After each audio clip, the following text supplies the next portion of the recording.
जानता नहीं, देखता नहीं कि हर जगह लोग पौधे लगावता, कहीं डीएम साहब लगावता नहीं, कहीं एसपी साहब लगावता नहीं, कहीं बीडीओ साहब लगावता नहीं, कहीं सीडीओ साहब लगावता नहीं, कहीं विधायक जी लगावता नहीं, कहीं प्रधान जी लगावता नहीं, हाई दादा कोई मंत्री जी लगावता नहीं, खाली पौधे लगावता। पौधा 10 बरिस से देखता नहीं कि हर साल पर्यावरण दिवस मनावल जाता, हर साल पौधा लगावल जाता, पौधा लौकते नहीं। एकर कोनो जाँचो नहीं है, ये जाँचो सरकार नहीं करावेली सब।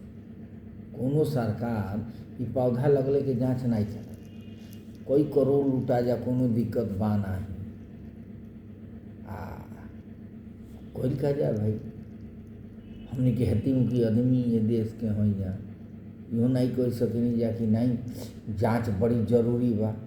अरे जाँच होखे आ चाहे मती होखे, हमने के बतिया के सुनी ताई यही पे हती मुखी कविता लिखले बानी, तनी के सुनल जा कि पर्यावरण के नाम पर खजाना खाली लुटाता, आ कैसे बची लगावल पौधा ए पर ना सोचाता। एक पेड़ माँ के नाम पर, एक पेड़ माँ के नाम पर हर साल लगावल जाता। पूछत तानी सवाल रउरा से, ऊ काहे सूख जाता? ऊ लगावल पेड़वा काहे सूख जाता? सच की बतिया सही तनी, कहीं सहबे के सच की बतिया सही तनी मती रउरा खिसियाई। चाहे डीएम साहब होखी, या चाहे एसपी साहब, आ चाहे डीएफओ साहब होखी, या चाहे मंत्री जी होखी, या चाहे विधायक जी, वो सबसे मनो हम कहता नहीं भाई वो सब खिसियाई मत, नहीं तो जेल उल भेज दे तो का कर दे।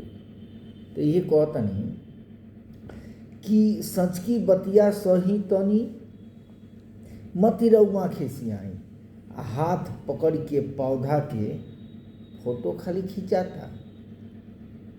यह सरकार हो तो तनी पर विचार करी सबे। ई सरकार ना हो, ई किसानन के गाढ़ल कमाई जौन अपन नौजवान देश विदेश में रुपया ले आके टैक्स देता ने, ओके लुटावल जाता, कहता जाता कि देश आगे बढ़ी, पर्यावरण बचावल जाता। ताई न 5 गो अपने कीन के लगावल जा तो ठीक बा। नमस्कार, फिर भेंट कर लिया।